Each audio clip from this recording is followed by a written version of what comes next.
a man told a strange story of finding the lost keys to paradise, but only after chasing a black horse that emerged from a virgin's tomb.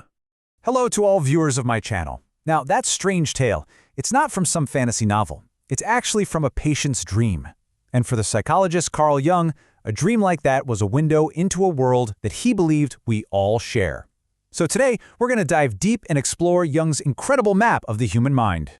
Okay, so to even begin to navigate this mysterious inner world, Jung had to create a map, right? And his first idea, wow, it was a radical one. He proposed that beneath all our personal memories, everything that's happened to us, there's this much deeper layer. Think of it like a psychological inheritance that we're all born with. And the thing is, Jung didn't just pull this out of thin air. He found some pretty startling evidence to back it up.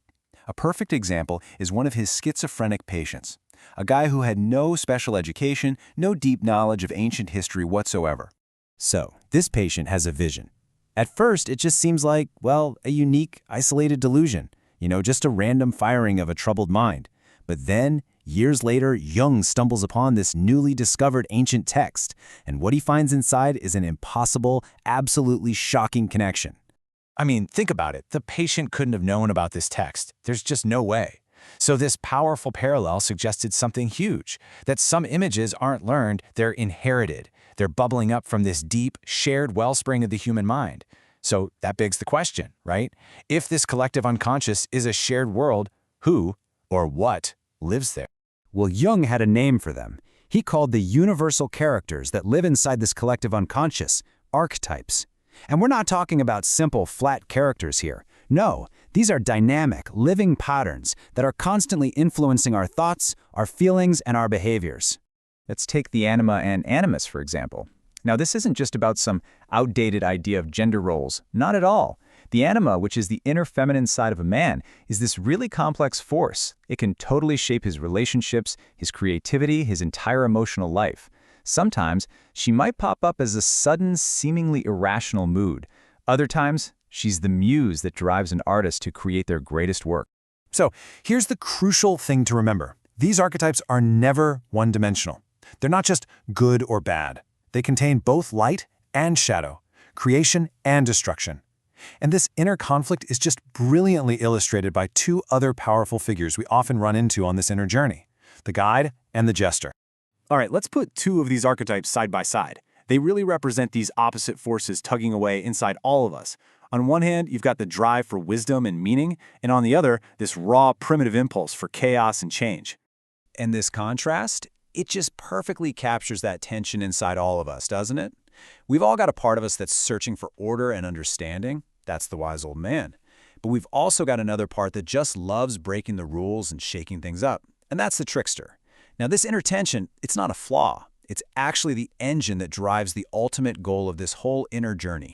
So, what's the point of all this? I mean, why bother with all these inner characters and conflicts? Well, the whole purpose of encountering these archetypes, of really wrestling with these inner forces, is a process Jung called individuation. And that's just a fancy word for the journey to become a complete, whole, integrated self. And here's where it gets really fascinating. As Jung worked with his patients who were going through this process, he noticed something incredible. A universal symbol of this very integration started popping up totally spontaneously in their dreams and in their art. And it wasn't just them. This symbol is found across countless cultures and all throughout history. This symbol is the mandala.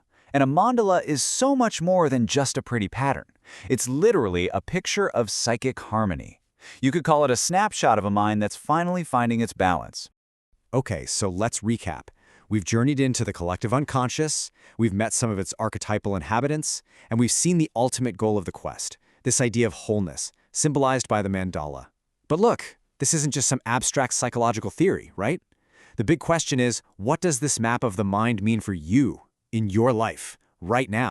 Because understanding this inner map isn't just some academic exercise for psychologists. Far from it, it's a really practical tool for self-awareness that you can use in your everyday life. So how can you use this map? Well, once you learn to recognize these archetypal patterns, it's like you gain this powerful new lens to see through. You can start to understand the hidden forces that are shaping the world around you and, maybe even more importantly, the world within you. The moment you start seeing these patterns, you realize something profound.